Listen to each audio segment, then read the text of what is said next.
Welcome back my YouTube channel. आज की इस वीडियो में हम आपको बताने वाले हैं कच्चा प्लास्टर काटने के बाद पक्का प्लास्टर करने का प्रोसेस क्या होता है और यह कितने दिनों तक बनता है। इसके अलावा और भी आपको जानकारी देंगे इस वीडियो में, इसलिए वीडियो को अंत तक ज़रूर देखें। तो सबसे पहले हम कच्चा प्लास्टर काटने के बाद हाथ को स्प्रिट और कॉटन की सहायता से अच्छी तरह से साफ़ कर लेते हैं। इसके अलावा हाथ को साफ़ करने के बाद इसको अच्छी तरह से सूखे कॉटन से पोंछ लेते हैं ताकि हाथ में किसी तरह का कोई इन्फेक्शन ना फैले।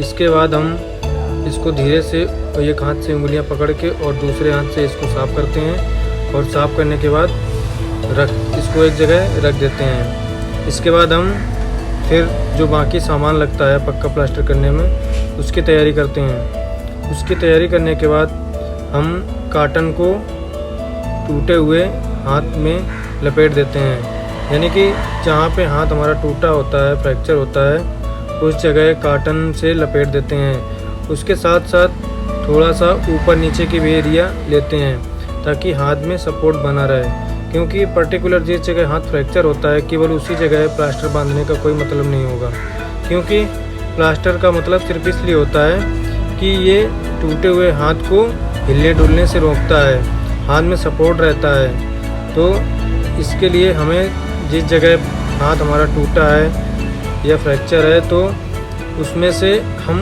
उसको आगे पीछे तक अच्छी तरीके से कॉटन की सहायता से लपेट लेंगे। इसके बाद पक्का प्लास्टर करने के दो तरीके होते हैं। सबसे पहला आपको बता दें हम, एक होता है फाइबर बैंडेज। फाइबर बैंडेज जो होती है यह वज़न में बहुत ही हल्की होती है, और इसके अलावा एक होता है जिप्सोना बैंडेज, यानी जिसको प्लास्टर ऑफ पेरिस बोलते हैं।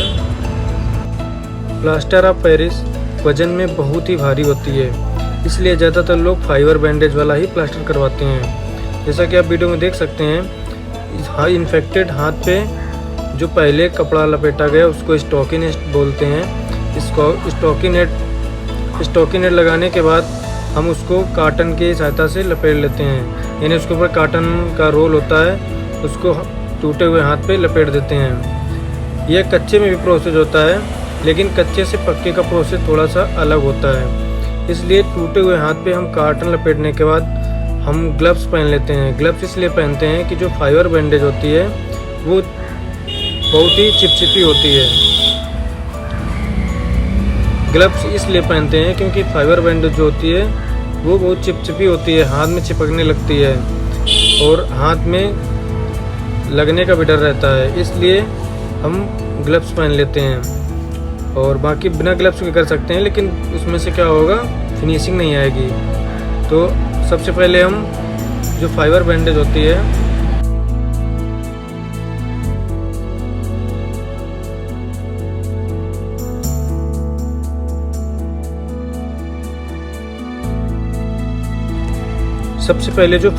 होती है उसको हम टूटे हुए भाग पर कम से कम 2 राउंड लगाते हैं। 2 राउंड लेने के बाद हम इसको आसपास की एरिया भी कवर करते हैं। आसपास की एरिया कवर करने के बाद जो आसपास का कॉटन रोल बढ़ा हुआ होता है उसको हम फोल्ड कर देते हैं। फोल्ड करने के बाद हम टूटे हुए भाग से कम 4-5 अंगुली आगे और 4-5 अंगुली नाप के हिसाब से पीछे तक पूरी एरिया लेते हैं। और आपको बता दें, पक्का प्लास्टर बांधने में कम से कम 2 लोग होने चाहिए, क्योंकि हाथ को सबसे पकड़ने का जो तरीका होता है, अगर ये हाथ का प्लास्टर है, क्योंकि हाथ का सबसे सही पकड़ने का तरीका होता है आप हाथ को एल शेप में बनाएं। एल शेप में बनाने के बाद एक बार अंगूठे को पकड़ना है और एक हाथ से 4 उंगलियों को पकड़ना है और एक तरफ कोहनी पे हाथ को पकड़ना है। हाथ को पकड़ने के बाद थोड़ा सा हाथ को टाइट भी रखना है। जिस तरह से हड्डी जैसे बाहर निकली होती है कभी कभार, तो उसको जैसे सेट कर दिया जाता है। सेट करने के बाद फिर आप जैसे पकड़े हैं, आप जब तक प्लास्टर नहीं हो जाता तब तक आपको वैसे ही पकड़ना है। इससे क्या होता है, हाथ अच्छी तरह से सेट हो पाता है और हड्डी आसानी से जुड़ जाती है। यदि ऐसा नहीं करते हैं तो कभी कभार क्या होता है, हड्डी जो होती है वो जॉइंट से चिपक नहीं पाती है, जिसकी वजह से जुड़ने में काफ़ी समय लग जाता है और इन केस कभी कभी जुड़ता भी नहीं है। तो सब प्लास्टर लगाते टाइम सबसे ध्यान रखने वाली चीज़ होती है कि उसको अच्छी तरह से टूटे हुए भाग को एक बार हाथ से सही से दबा देते हैं। जैसे कि हड्डी यदि इधर उधर निकल भी गई है तो वो अपनी जगह सेट हो जाएगी। इसके बाद फाइबर बैंडेज को अच्छी तरह से हाथों से सहला देते हैं, जिससे क्या होता है फिनिशिंग अच्छी हो जाती है और उसकी पकड़ भी मजबूत हो जाती है। इसके बाद जैसे ही ये सूख जाती है तो सूखने के लिए थोड़ी देर इसको पकड़ के रखना होता है। इसके बाद यदि आपके हाथ में प्लास्टर चढ़ने के बाद स्वेलिंग आ रही है तो आपको यह ध्यान रखना है कि आप हाथ को लटका के नहीं रखेंगे, यानी कि आपको प्लास्टर चढ़ने के बाद गले में पट्टी डाल के रखें या आप सोते समय उसको निकाल लें। इसके अलावा उंगलियों को चलाते रहें, जैसे मुट्ठी बंद करते हैं खोलते हैं उस तरह से एक्सरसाइज टाइप की करनी है।